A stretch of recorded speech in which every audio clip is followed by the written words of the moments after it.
Alors ce matin, en fait, il y avait en avant-première française Harry Potter et les reliques de la mort, deuxième partie, et j'ai eu la chance d'assister à cette projection de presse en avant-première, avant la sortie, le 13 juillet, de ce film tant attendu qui met fin à la saga. Une saga en fait qui a 10 ans, parce qu'elle a commencé sous l'égide de Chris Columbus en 2001 avec le premier Harry Potter au cinéma. Alors, que faut-il penser et qu'ai-je pensé du dernier Harry Potter ?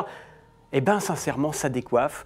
Je n'ai pas été un fan absolu de certains Harry Potter, notamment dans le 5 ou le 6 qui m'ont un petit peu déçu. Et là, il faut dire que le final est assez impressionnant. Toute saga mérite une fin.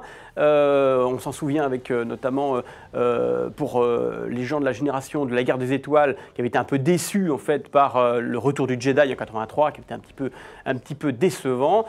Pour ceux qui ont aimé Le Seigneur des Anneaux, la trilogie de Peter Jackson était formidablement terminée. Et là, en fait, la fin de la saga Harry Potter, après 10 ans de suspense, est relativement à la hauteur des attentes des fans. Le film a son lot de magie, son lot de sorcellerie, son lot de rythme, de bataille. Il y a des décors absolument somptueux. Le trio Daniel Radcliffe, Emma Watson et Rupert Grint fonctionne toujours. On les a vus en fait grandir. Un certain nombre de gens de la génération de Harry Potter créée par J.K. Rowling qui les ont vus grandir petit à petit. Et franchement, ce final était assez à couper le souffle.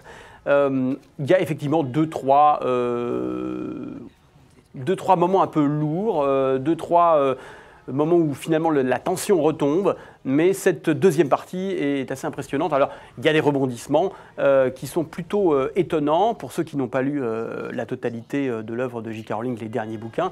Notamment, on va en apprendre plus sur le rôle à double détente du fameux Severus Rogue, interprété à l'écran par Alan Rickman, personnage assez étonnant à double face, un certain Janus comme ça, et puis le personnage de Radcliffe, d'ailleurs dans sa dernière partie, va nous surprendre énormément, notamment dans un final assez ébouriffant. Voilà, donc j'en sors, je suis encore sous le charme, et bien sûr c'est logique puisqu'il s'agit de sorcellerie, du dernier Harry Potter à voir en salle le 13 juillet et en 3D.